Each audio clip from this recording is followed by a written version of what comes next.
በጭብጨባ ተቀበሉት። ዳዊት እየመጣ ነውና ሁላችሁ ደረሱና በጭብጨባ እንበሉለት እስኪ።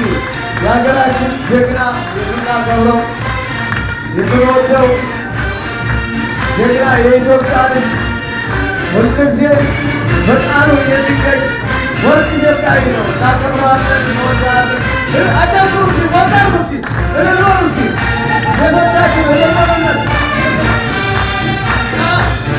ዳዊት ወደፊት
እንግዶች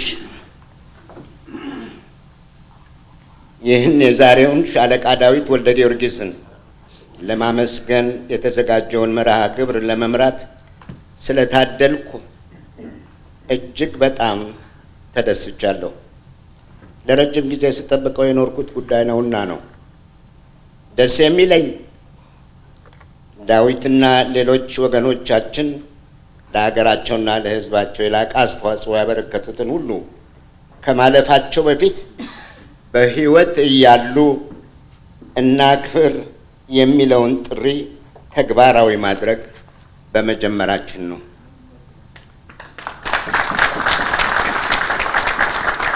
ተመሳሳይ ዝግጅት በመላ ሀገራችን ባህል ሆኖ እንዲቀጥል ማድረግ አስፈላጊ ነው ብለን እናምናለን።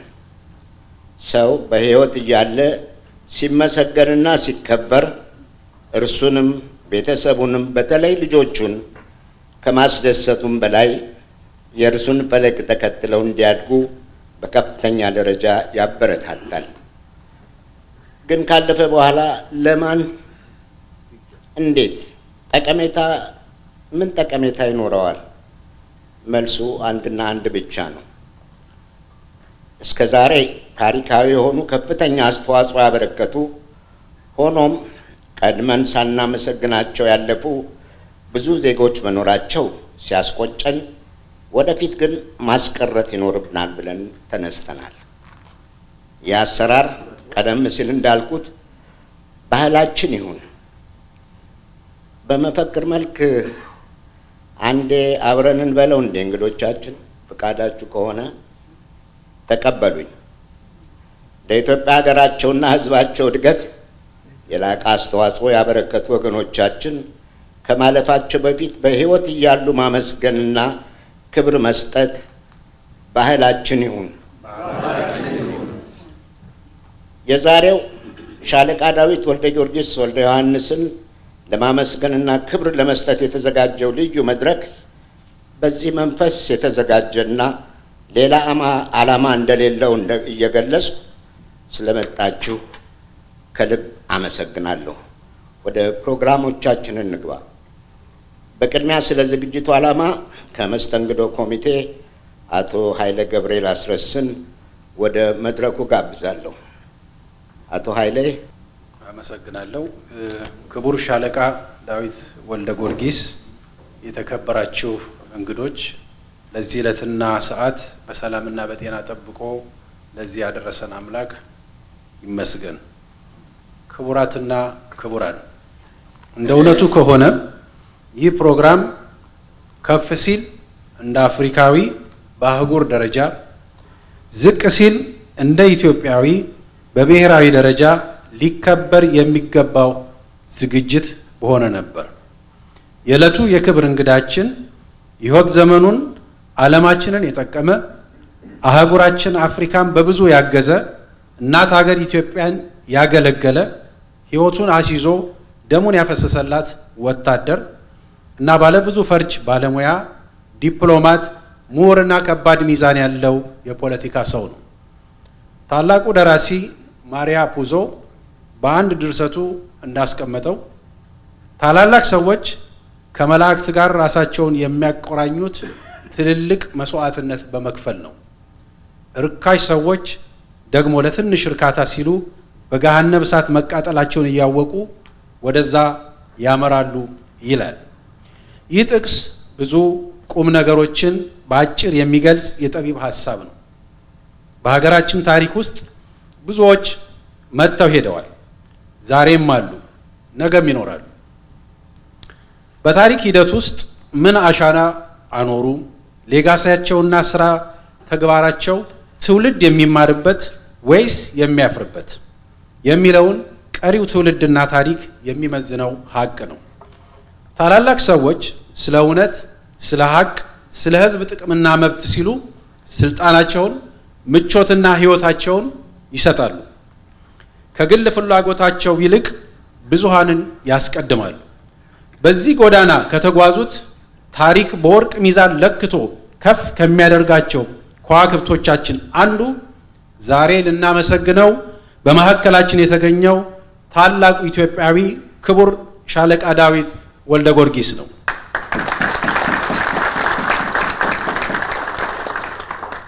የሀገር ባለውለታዎችን ማመስገን፣ በስራቸው የላቁትን መሸለም፣ ላከናወኑት መልካም ተግባር ተገቢውን ዕውቅና መስጠት የዜግነት ግዴታችን ነው። ይህም በመሆኑ ለትውልድ ምሳሌና አስተማሪ፣ ለሕዝቡ መብትና ጥቅም ተቆርቋሪ የሆነውን የዛሬውን ልዩ እንግዳችን ክቡር ሻለቃ ዳዊት ወልደ ጊዮርጊስን በዚህ ደረጃ ለማክበር የተነሳ ነው። የዚህ ዝግጅት ዋነኛ ዓላማም ተደርጎ እንዲወሰድ የምንፈልገው ሻለቃ ዳዊት ወልደ ጊዮርጊስ ለትውልዱ አርያና ተምሳሌት መሆኑን ማሳየት ብቻና ብቻ ነው። በመጨረሻም ይህ ዝግጅት የተሳካ እንዲሆን በሐሳብም በገንዘብም የተባበሩንን ሁሉንም እናመሰግናለን። አቶ ኃይለ ገብርኤል አስረስን በጣም አመሰግናለሁ። ጥሩ ማብራሪያ ነው ያቀረቡልን። ዝክረ ዳዊት ወልደ ጊዮርጊስ አጠር ያለ በምስል የተቀናበረ የተመስጋኙን ታሪክ በጥቂቱም ቢሆን የሚያሳየው በእኔ የተዘጋጀ ፊልም ደግሞ ነው። ዳኒ። ዝክረ ዳዊት ወልደ ጊዮርጊስ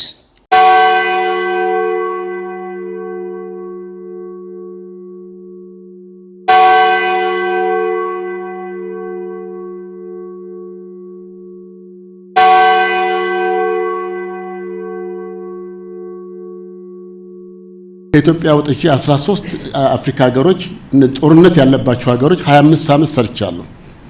በእያንዳንዱ ቦታ አገር ሲነሳና ሲወድቅ አይቻለሁ፣ ሲወድቅና ሲነሳ አይቻለሁ።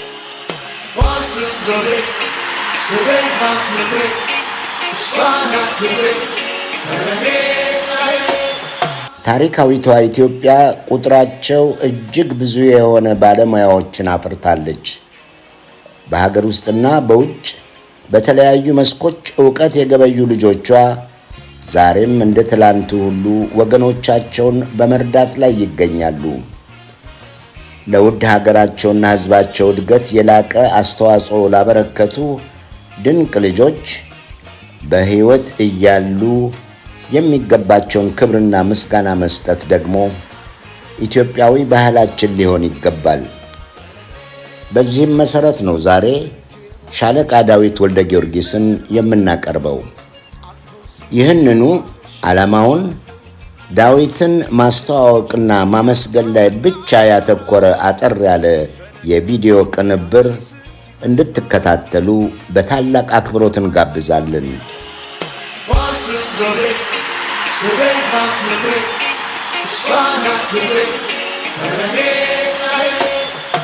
ለመሆኑ ዳዊት ወልደ ጊዮርጊስ ማን ነው?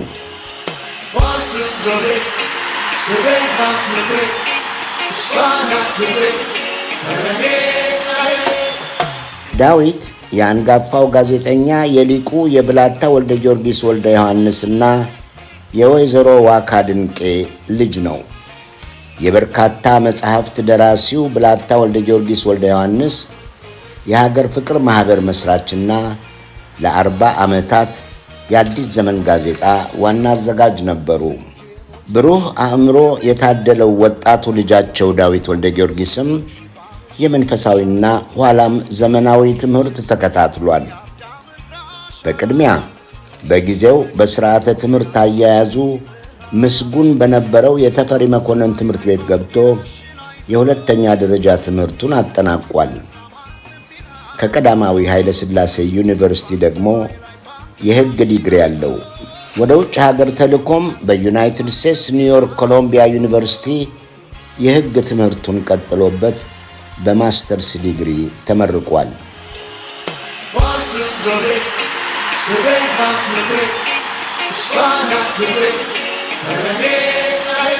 ዳዊት ወልደ ጊዮርጊስ የ1966ቱን አብዮት ተከትሎ ነበር አገሩንና ወገኖቹን ለመርዳት ሲል በዳላስ ቴክሳስ ሲከታተል የነበረውን የዶክትሬት ትምህርቱን አቋርጦ ወደ ኢትዮጵያ ፈጥኖ የበረረው። ያኔም በአብዮቱ አፍላ በቅድሚያ የእድገት በህብረት የእውቀትና የሥራ ዘመቻን በማስተባበር ከተማሪዎች ጋር ዘምቷል። ገበሬውን ፊደል አስቆጥሯል፣ አንቅቷል። እንደሚታወሰው ያኔ ድርቅ የተከሰተበት ወቅት ነበርና በሚሊዮን የሚገመቱ ወገኖቻችን ለረሃብ ይጋለጣሉ። አጣዳፊ እርዳታ ያስፈልጋቸውን በነበረበት በዚያ ክፉ ጊዜ ዳዊት ከኮሚሽነር ሽመልስ አዱኛ ጋር በምክትልነት ተመድቦ ሰርቷል። በተደረገው አገራዊና ዓለም አቀፍ ርብርቦሽም የብዙዎችን ሕይወት ማትረፍ ተችሏል። ዋይ ሲሉ የረሃብን ጉንፋን ሲስሉ ያዘንኩኝ ባይናች ምን ላድርግ አለፍኳቸው ትቼ ዋይ ሲሉ የረሃብን ጉንፋን ሲስሉ ያዘንኩኝ ባይናች ምን ላድርግ አለፍኳቸው ትቼ። የዝነኛው የቀዳማዊ ኃይለ ሥላሴ ጦር አካዳሚ ምሩቁ ሻለቃ ዳዊት ወልደ ጊዮርጊስ በጦር ሜዳ ተዋግቷል፣ አዋግቷል፣ ቆስሎም ከሞት ተርፏል። በኤርትራ የጀነራል ተሾመ እርገቱ ልዩ ረዳት የነበረ ሲሆን በኋላም የክፍለ ሀገሩ ዋና አስተዳዳሪ ነበር።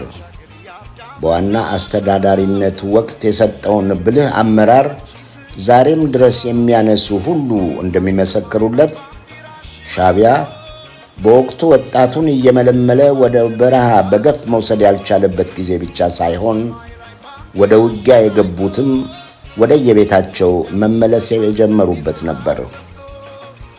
የኤርትራን ወጣት ማሰርና ማዋከብ ያብቃ የሚለው የዳዊት ወልደ ጊዮርጊስ ብልህ አመራር ነበር ያንን ለማድረግ ያስቻለው።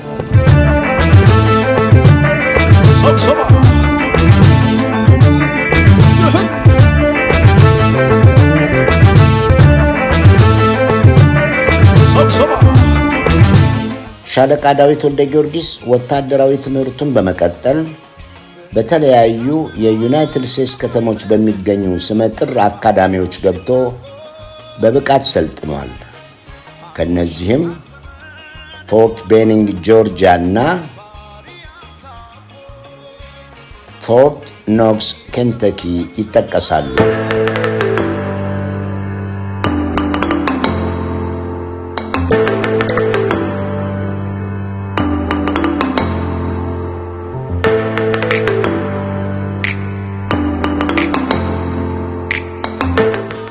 ቀደም ሲል እንደተጠቀሰው ዳዊት ወልደ ጊዮርጊስ በዳላስ ቴክሳስ የዶክትሬት ትምህርቱን አቋርጦ ነበር በ66ቱ አብዮት አፍላ ፈጥኖ ወደ ሀገሩ የተመለሰው። ሻለቃ ዳዊት የሰሜን ግዳጁን በሚገባ ተወጥቶ ለሌላ ብርቱና አጣዳፊ ተግባር ወደ አዲስ አበባ ይጠራል። ያም እንደ አውሮፓውያን ዘመን አቆጣጠር በ1984 እና 85 ዓመተ ምህረት በሀገሪቱ የደረሰውን ድርቅና በወገኖች ላይ ያስከተለውን መጠነ ሰፊ የረሃብ ስጋት ለመከላከል ነበር። በዚህኛው ተልእኮውም በእርዳታ ማስተባበሪያና ማቋቋሚያ ኮሚሽን በዋና ኮሚሽነርነት ተመድቦ ከፍተኛ ስኬት አስመዝግቧል። ዕድሜ በወቅቱ አብረውት ለተሰለፉና የወገኖቻቸውን ችግር ለማስወገድ በቅንነትና በቆራጥነት ቀንና ሌሊት ለሰሩ ባልደረቦቹ ይሁንና ብዙ ሺህ ሕይወት ማትረፍ ተችሏል። ኮሚሽነር ዳዊት ወልደ ጊዮርጊስ ወደ ተለያዩ የዓለም አገሮች ተሯሩጦም እርዳታ አሰባስቧል። በቦብ ጌልዶፍ አስተባባሪነት የተዘጋጀውና ታዋቂው የዘመኑ የዓለም ኮከብ አርቲስቶች የተሳተፉበት ላይቭ ኤድ ፕሮግራም እዚህ ላይ ሊጠቀስ ይገባል። ዊ አር ዘ ወርልድ መላውን ዓለም አነቃንቋል ቢባል ማጋነን አይሆንም።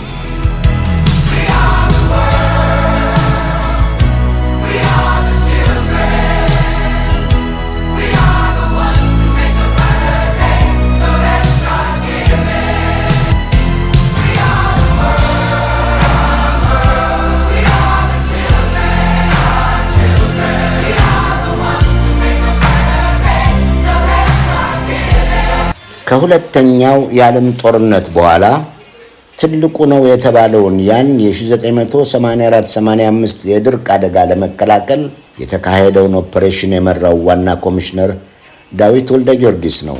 ሆኖም የዚያ ኦፕሬሽን በጥሩ ሁኔታ መካሄድ በጊዜው የነበሩትን አንዳንድ የደርግ ሹማምንት እምብዛም አላስደሰተም። ያ በአብላጫው በቅናት ላይ የተመሰረተ ጥላቻ ከጊዜ ወደ ጊዜ እያየለም ሄዶ ከርዕሰ ብሔሩ በቀጥታ ማስፈራሪያና ማስጠንቀቂያ ጭምር የተሰጠው ጊዜም እንደነበር ታውቋል። መንግስታዊ ጫናው ቢበዛበት ነበር ዳዊት ወልደ ጊዮርጊስ አገሩን ትቶ በአሜሪካ የፖለቲካ ጥገኝነት ጠይቆ ለስደት የበቃው። ሌላ ምርጫም እንዳልነበረው ይናገራል። ዳዊት ወልደ ጊዮርጊስ ጠንካራ ሞራል ያለው ሰው ነው። የስደት ኑሮውን በዩናይትድ ስቴትስ እንደጀመረም ኒው ጀርሲ በሚገኘው የፕሬስተን ዩኒቨርሲቲ ሪሰርች ፌሎ እያለ ነው ሬድ ቲርስ የተባለውን መጽሐፉን ለንባብ ያበቃው። ሬድ ቲርስ የደም እንባ የተሰኘው መጽሐፍ ደርግ የእርዳታ ማሰባሰቡን እንቅስቃሴ በርዕዮተ ዓለም መነጽር በመመልከትና የአብዮቱን ገጽታ ያበላሻል በሚል እምነት ያሳደረውን ተጽዕኖ በዝርዝር ያቀረበ ጽሑፍ ነው ሬድ ቲርስ የዳዊት መጽሐፍ። ዳዊት ወልደ ጊዮርጊስ በስደት ኑሮ ሁሉ ላፍታ እንኳ አርፎ አያውቅም። መቀመጥ መቆመጥ ነው ይላል ዳዊት። በቅርቡ በእንግሊዝኛ የጻፈውና ከ600 ገጾች በላይ ያሉት ዋት ኤ ላይፍ ሲል ያቀረበው በግል ሕይወቱ ላይ ያተኮረው መጽሐፍ በዋናነት የሚጠቀስ ነው። ዳዊት በአማርኛ ያቀረባቸው 2 መጽሐፍትም አሉት። ክህደት በደም መሬትና እስከ ዳር።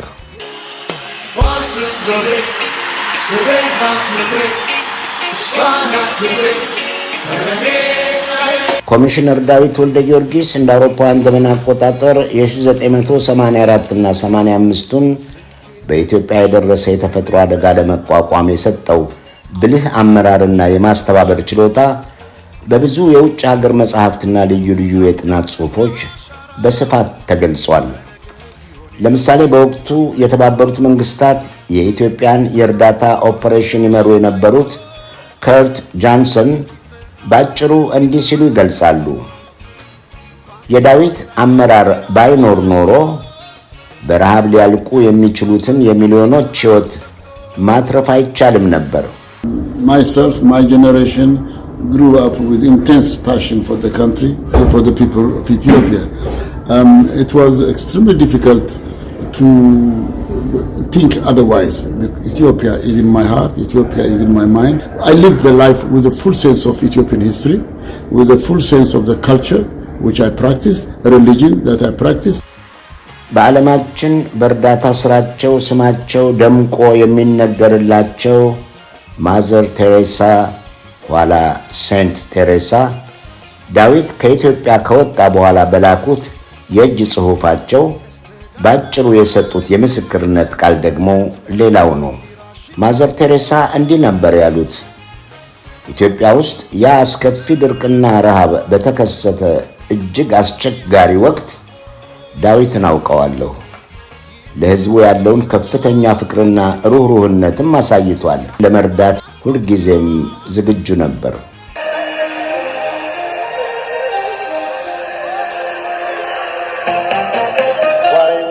ዋይ ሲሉ የረሃብን ጉንፋን ሲስሉ ያዘንኩኝ ባይናች ምን ላድርግ አለፍኳቸው ትቼ ዋይ ሲሉ የረሃብን ጉንፋን ሲስሉ ያዘንኩኝ ባይናች ምን ላድርግ አለፍኳቸው ትቼ። እዚህ ላይ ማህበረሰባችን ሊረዳው የሚገባ አንድ ሀቅ አለ። ዳዊት ወልደ ጊዮርጊስ ከሀገር ከወጣ ከ6 ወራት በኋላ ከፍተኛ የመንግስት ባለስልጣን ስለነበርና በዓለም አቀፉ ህብረተሰብ ዘንድም የነበረው ተቀባይነት የወቅቱን መንግስት ስላስፈራው ከፍቶበት የነበረው ዘመቻ ነው። ማን ይናገር የነበረ ማን ያርዳ የቀበረ እንዲሉ ግን በወታደራዊው የደርግ መንግስት ምክትል ፕሬዝዳንት የነበሩት ሌተና ኮሎኔል ፍስሐ ደስታ በሐሰት ላይ የተመረኮዘ ክስ መሆኑን በማያሻማ ቋንቋ ግልጽ አድርገዋል። ሌተና ኮሎኔል ፍስሐ ደስታ አብዮቱና ትዝታዬ በሚል ርዕስ በቅርቡ ባሳተሙት መጽሐፍ በዳዊት ወልደ ጊዮርጊስ ላይ ቀርቦ የነበረው ውንጀላ ምንም መሰረት የሌለውና የስም ማጠልሸት ዘመቻ ነው ብለዋል። ሌተና ኮሎኔል ፍስሐ ደስታ በመጽሐፋቸው ገጽ 375 ላይ እንዲህ ነበር ያሉት። በሻለቃ ዳዊት ላይ የተፈለገው አይነት ክስ ይቅረብ፣ ምንም አይነት የስም ማጥፋት ዘመቻ ይካሄድበት፣ በሀገራችን ተከስቶ በነበረው ድርቅና ረሃብ ወቅት ከያቅጣጫው ይሰነዘርበት የነበረውን ሴራና ተንኮል ተቋቁሞ የውጭ እርዳታ ሰጪዎችን በማግባባትና በማስተባበር ከፍተኛ እርዳታ በማስገኘትም ፈጣን ውሳኔ በመስጠት ሰለቸኝ ደከመኝ ሳይል የሚሊዮኖች ዜጎችን ሕይወት የታደገ ኢትዮጵያዊ ጀግና ነው።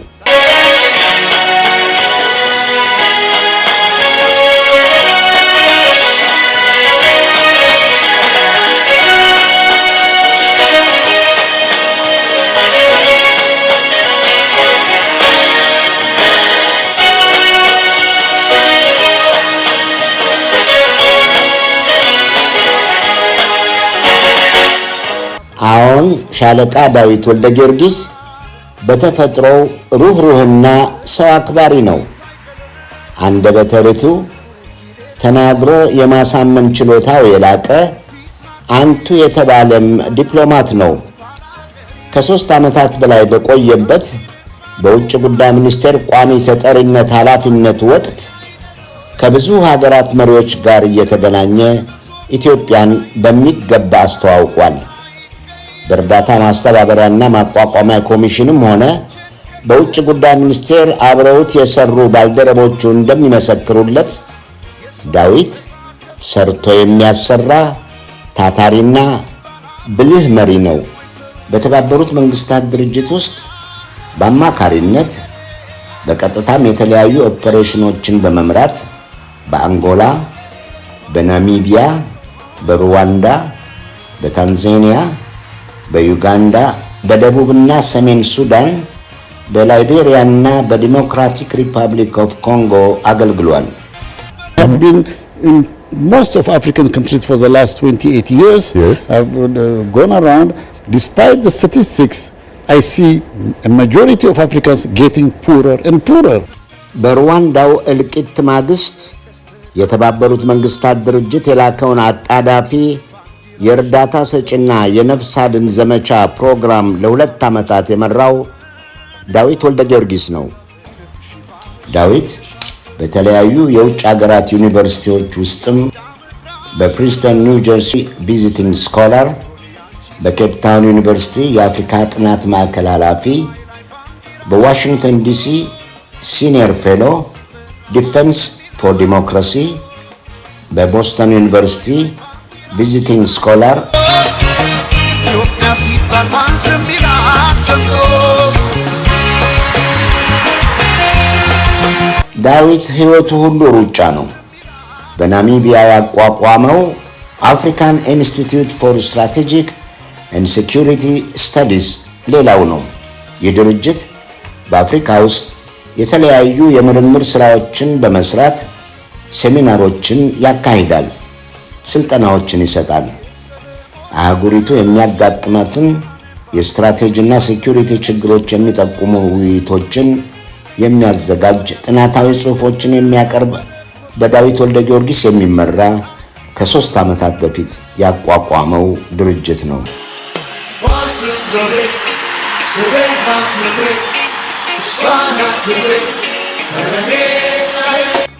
ክቡራትና ክቡራን፣ በመግቢያው ላይ እንደተገለጸው የዚህ ዝግጅት ብቸኛ ዓላማ በሙያቸው ለሀገርና ወገን ይህን መሰሉን ከፍተኛ አስተዋጽኦ ያበረከቱትን የኢትዮጵያ ልጆች በሕይወት እያሉ ማመስገንና ክብር መስጠት ነው።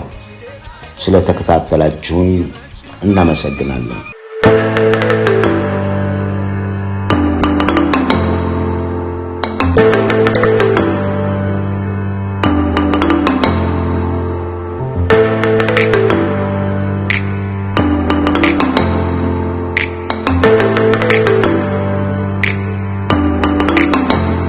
ወደ ቀጣዩ መርሃ ግብር እንለፍ።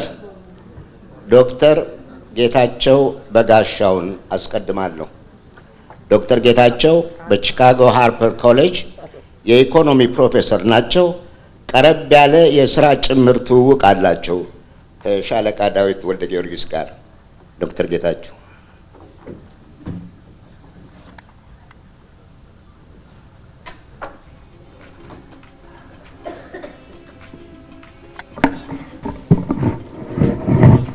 እንደምን ዋላችሁ? የተከበራችሁ እንግዶች፣ የተከበራችሁ የሻለቃ ዳዊት የሥራ ባልደረቦች፣ ጓዶች፣ ከሁሉም በላይ ደግሞ ሻለቃ ዳዊት ወልደ ጊዮርጊስ፣ ከሁሉ በማስቀደም በዚህ ልዩ ሁኔታ ላይ ከኔ ግምትም ውጪ በሆነ ነው አሁንም እያየው ያለሁት ተገኝቼ ስለ ሻለቃ ዳዊት ያለኝን ሀሳብ ግንዛቤ እንድገልጽ ለጋበዙኝ እድሉንም ለሰጡኝ ለወንድሜ ኃይለ ገብሬ አያሌው፣ ለወንድሜ ሰለሞን ክፍሌ እንዲሁም ለወንድሜ አብይ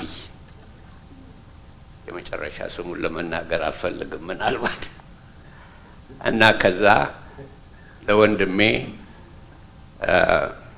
እስክንድር ማነው ይቅርታ እስክንድር ልባዊ ምስጋናዬን ለማቅረብ እፈልጋለሁ። ይህ ዛሬ የምናከብረው ኢንዲቪጁዋል ወይም ግለሰቡ ሻለቃ ዳዊትን ብቻ ሳይሆን የህይወት ጉዞና ድሎች እና በጎ አስተዋጽኦች ውጤቶችን ነው።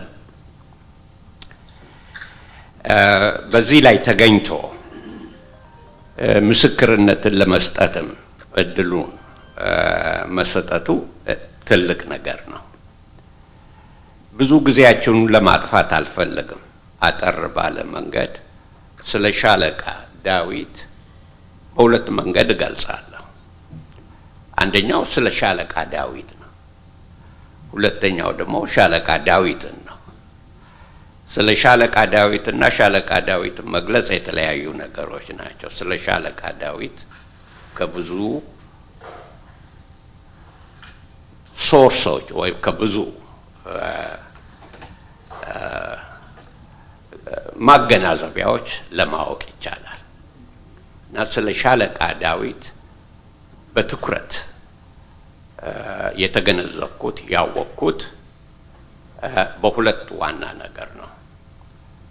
እዚህ በመግቢያ ቪዲዮ አቅርቦት ላይ እንዳያችሁት ነው። ሻለቃ ዳዊት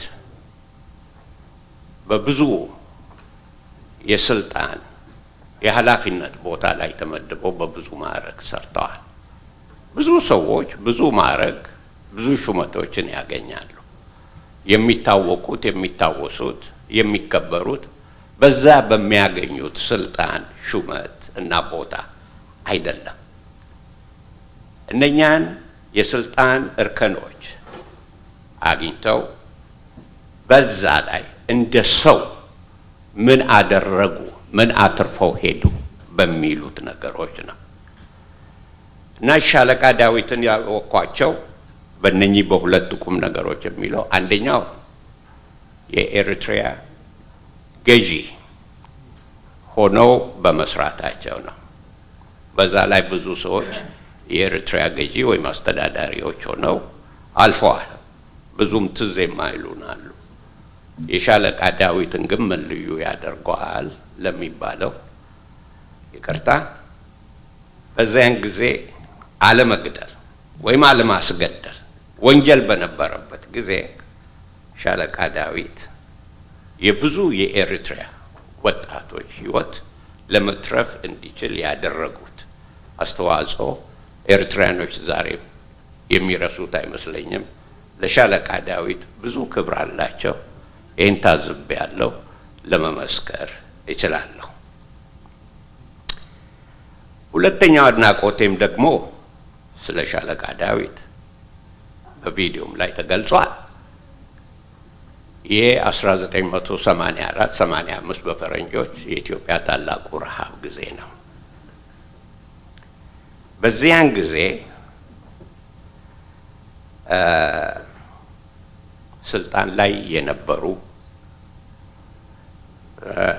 ሰዎች ሁሉ በሚደበቁበት ጊዜ፣ በማይናገሩበት ጊዜ፣ ዓለምን በዝምታ ብቻ በሚመለከትበት ጊዜ ምናልባት አንዳንዶቹም በይሆን ኢትዮጵያን ለማስራብ ለማስጎዳት ከቀዝቃዛው ዓለም ጦርነት ጋር በተያያዘ ምክንያት በሆነበት ጊዜ እናቶቼ፣ አባቶቼ፣ ወንድሞቼ፣ እህቶቼ እያለቁ እየረገፉ ባሉበት ጊዜ እኔ እነኚህን ነገሮች ለራሴ ክብርና ስም ወይም ምንም ብዬ ሳልደብቅ ብለው ወጥተው በተለያዩ መድረኮች በተለያዩ ቦታዎች ላይ ሆነው በመግለጽ ዓለም በኢትዮጵያ ረሃብ ላይ እንዲረባረብና ብዙ ነፍሶች እንዲተርፉ ለማድረግ የበቁ ስለመሆናቸው የማዘር ኦፍ ሴንት ቴሬሳ ጽሑፍ ቅድም በቪዲዮ ሰምታችኋል። ከዛ በበለጠ ደረጃ የዓለም መሪዎች የተገነዘቡ እስከ ዛሬ ድረስ የሚመሰክሩ ናቸው። አሁን በቅርብ ጊዜ እንኳን እንደገና እኔ በዚህ በሲኤንኤን ያን ጊዜ እንደገና ተመልሰው እያቀረቡ የሚያሳዩ ቪዲዮዎችን ስንከታተል ነበር እና ታሪክ የማይረሳውን አስተዋጽኦ ሰርተው አልፈዋል። እነኚህ ሁለት ነገሮች ለእኔ ትልቅ የሰው መመዘኛ ተግባሮች፣ ትልቅነት የሚያሳዩ ነገሮች በመሆናቸው እንግዲህ እኔ በግል እሳቸውን ከማወቄ በፊት ስለሳቸው አውቅ ነበር ምለው ይሄንን ነው። ከዛ በላይ ግን እኒህ ብርቱ ሰው እስከ ዛሬ ድረስ ስልጣን ላይ በነበሩበት ጊዜ በአገሪቱ ውስጥ ዴሞክራሲ፣ የሰብአዊ መብት መከበር፣ የእኩልነት መስፈን እንዲመጣ ያላሰለሰ ትግል ሲያደርጉ ለዛ በጽሁፍ፣ በንግግር፣ በተግባር ሌሉ ብዙ ያደረጓቸው። በነገራችን ላይ ስለሳቸው ታሪክ ተናግሮ ለመጨረስ አባይን በጭልፋ እንደማለት ያህል ነው። ከ600 በላይ የሆነው መጽሐፋቸው ስለዚህ ነው የሚያወራው። እሱን አንብቦ ለረጅም ጊዜ አጥንቶ መረዳት እንጂ በእኔ በኩል ይሄንን ለማቅረብ አልችልም። ግን ዋናው ነገር ዛሬም ከትግል አልተለዩም። ትክክለኛውን የትግል መንገድ ደግሞ ለመያዝ ወደኋላ አይሉ ግልጽ በሚሆንበት ጊዜ። ስለዚህ ሻለቃ በጣም አከብሮታለሁ። በጣም ረጅም ጊዜ እመኛለሁ።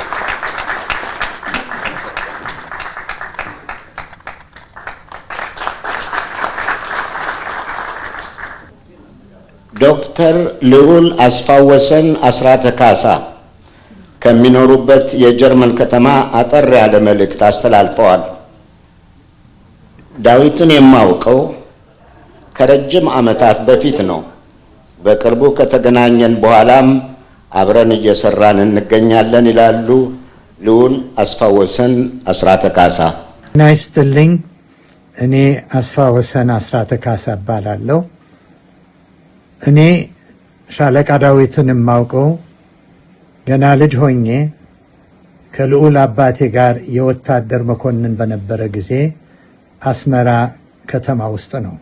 በእርግጥ በዝና በኢትዮጵያ መንግስት ውስጥ በተለያየ ኃላፊነት መስራቱን አውቃለሁ። በኋላም የደርግ መንግስትን የፖለቲካ አካሄድ ተቃውሞ የውጭ ጉዳይ ምክትል ሚኒስትርነቱን ቦታ ለቆ መሰደዱንም ተከታትያለሁ። በዚህ አድራጎቱ በደርግ መሪዎች ሲወገዝ፣ በለውጥና ሰላም ፈላጊው ብዙሃን የኢትዮጵያ ሕዝብ ደግሞ አድናቆት ሲችረው ተከታትያለሁ። በተለያዩ የአፍሪካ ሀገራት የዩናይትድ ኔሽን ዲፕሎማት ሆኖ ሰፊ አገልግሎት መስጠቱንም አስታውሳለሁ። እንግዲህ ቸሩ አምላክ ለሻለቃ ዳዊት ረጅም ዕድሜ ሰጥቶልን የኢትዮጵያን ታላቅነትና የኢትዮጵያን ሕልውና አንዱን ቀን እንደገና ተነስታ ለማየት እንዲያበቃን ጸሎቴ ነው። ኢትዮጵያችን ነፃነቷን ጠብቃ ለዘላለም ትኑርልን።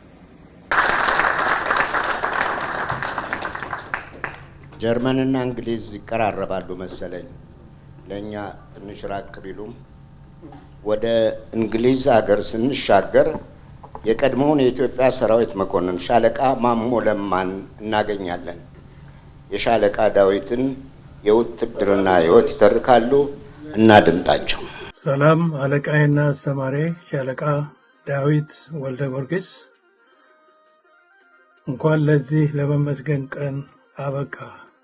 እንኳን ደስ አለ ጌታዬ። ሻለቃ ማሞ ለማ እባላለሁ። የቀድሞ የኢትዮጵያ ሰራዊት አባል፣ ከዚህ ሁለተኛዋ አገር የሆነ ከምታኖረኝ ከሀገር እንግሊዝ ነው። እንግዲህ እኔና ሻለቃ ዳዊትን የሚያመሳስለን ነገር ቢኖር ሁለታችንም የኢትዮጵያ የቀድሞ ጦር ኃይል ወይም ምድር ጦር ሰራዊት አባል የነበርን እና ሌላው ደግሞ ወታደራዊ አገልግሎታችን ያቆመው በሻለቃ ማዕረግ ላይ እንዳለን መሆኑ ነው። ከዚህ በዘለለ በእድሜም ሆነ በትምህርትና በእውቀት እንዲሁም በአገልግሎት ደረጃ ጨርሶ የማንገናኝና ከአለቃዬና አስተማሪ እጅግ ታናሽና ትንሹ ሰው መሆኔን በተለይ ለማታውቁኝ ሰዎች አስቀድሜ መግለጽ እወዳለሁ። ይህ ሆኖ እያለ አለቃውን አንተ ብሎ እንዲጠራ ሕግ ወታደር በተለይ ወታደር አለቃውን አንተ ብሎ እንዲጠራ ሕግ ባይፈቅድለትም ለእኔ ግን ከራሱ ከሻለቃ ዳዊት በተሰጠኝ ልዩ ፈቃድና መመሪያ መሰረት እነሆ አንተ እያልኩ ስለምጠራው አሁንም አድሬስ የሚያደርገው በዛው መሰረት መሆኑን እንዲታወቅልኝ እሻለሁ። ሻለቃ ዳዊት ወልደ ጊዮርጊስ ከወጣትነቱ ዕድሜው አንስቶ ሀገሩን በውትድርና ከማገልገል ጀምሮ በኢትዮጵያ ውስጥ ከዝቅተኛ እስከ ከፍተኛ ባሉ የተለያዩ የሥራ ኃላፊነት እርከኖች ላይ ሆኖ ላበረከተው አስተዋጽኦ ከዛም በስደት ዘመኑ ሀገሩን ከልቡና ከአእምሮ ሳያወጣ ለሀገሩና ለዓለም ሀገራት ጭምር ላበረከተው አገልግሎት በእኛ በኢትዮጵያውያን ዘንድ ብዙም ለማይዘወተረው ለመመስገን ጋር መብቃቱ በእጅጉ ያስደስታል። ይህ አይነቱ የሀገር ባለውለታ ተምሳሌ ሰው በሕይወት እያለም መመስገንና መከበር ለተመስጋኙ ብቻ ሳይሆን ከዛም ባሻገር ለሌሎቹም የእሱም ፈለግ ተከትለው ለሀገራቸውና ለሕዝባቸው ተቆርቋሪ በመሆን በጽናት ለሚታገሉ ትልቅ ማበረታቻ ስለሆነ ዝግጅቱን ላስተባበሩትና ለተገበሩት ከፍተኛ ምስጋና እያቀረብኩ አለቃዬንና አስተማሪን ሻለቃ ዳዊትን ረጅም ዕድሜና ጤና እመኝለታለሁ።